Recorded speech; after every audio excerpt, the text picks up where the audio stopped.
300 post-its. She knows it's PTSD. Of course she knows. She has read the entire DSM-5 cover to cover, and it only made sense, really. The entire past year has been filled with nothing but trauma. Well, not nothing but. There were moments, like when she finally realized about Ron. Ron. He says she's been obsessing about reading the literature, and why not let the healers do their thing, elevate some of the pain. He even suggested she goes back to her muggle therapist, but she doesn't want to forget. And Dr. Spaulding, well, there's one to brush up on her literature. So she goes back to the library, digging up more psychology books. She already read everything magic has to offer on PTSD that she could find.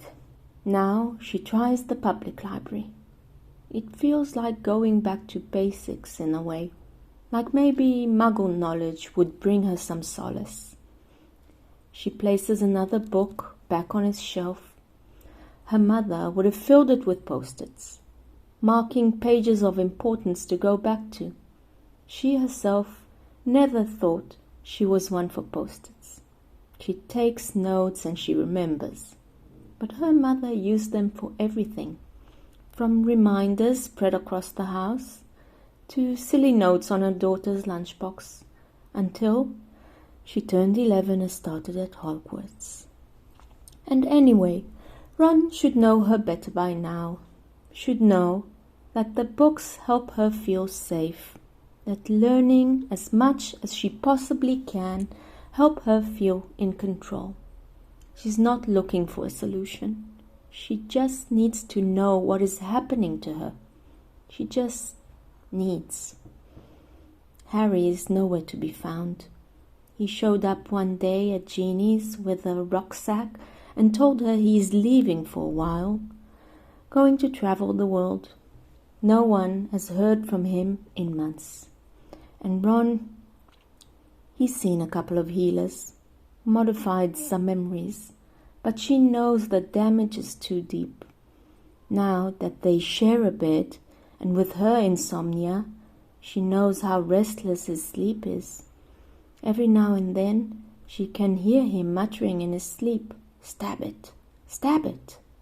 She doesn't know what it means, and she never intends to ask. And now, before another attempt at sleeping, before extinguishing the light from the end of her wand, she takes out another post-it from her bedside drawer and she writes, "Hermione Granger, you will come through. You will be all right." With Ron breathing heavily beside her, deeply asleep, she adds the note to the others in her drawer. She whispers, "Knocks," and closes her eyes, hoping her drawer is not filled with lies to herself.